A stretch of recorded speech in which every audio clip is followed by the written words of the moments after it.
இந்த கட்டதுரையும் கைப்புள்ளையும் எப்படி இருப்பாங்களோ அதே மாதிரி தாங்க நானும் என் ஹஸ்பண்டும் இருப்போம். சண்டை அடித்து நாறுவோங்க. கணவன் மனைவிக்குள்ளே சண்டை வர்றது சகஜம்தான். அதுக்காக சண்டை போட்டு ரொம்ப நாள் பேசாமலாம் இருக்க மாட்டோம். பேசிக்கிருவோம். அப்போவே நாங்கள் சமாதானம் ஆகிடுவோம்.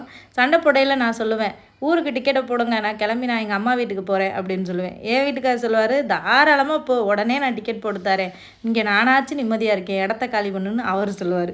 திடீர்னு பார்த்தா போன வாரம் புதன்கிழமை கிளம்பி ஒரு கான்ஃபரன்ஸ் அட்டன் பண்ணுறதுக்காக சென்னை போயிட்டாருங்க. அவர் போனதுலேருந்து என்னமோ தெரியல, இந்த சுற்றிட்டு இருந்த பூமி நின்று போன மாதிரி ஆகிப்போச்சு எனக்கு.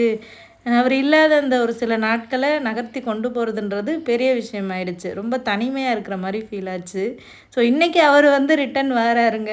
ஸோ அதுக்காக அவருக்கு பிடிச்ச மாதிரி ஏதாவது சமைச்சு வைக்கலான்னு சொல்லிவிட்டு, அவருக்கு ரொம்ப பிடிச்சது கருவாட்டு குழம்பு ரொம்ப பிடிக்கும். ஸோ கருவாடு பார்த்தேன், கருவாடு காலி ஆகிடுச்சுங்க. ஸோ வீட்டில் இருக்கிற காய்கறிகளை வச்சு மொச்சக்கொட்டை போட்டு காரக்குழம்பு மாதிரி வச்சுருக்கேன். கூடவே கேரட் பொரியலும் வச்சுருக்கேன்.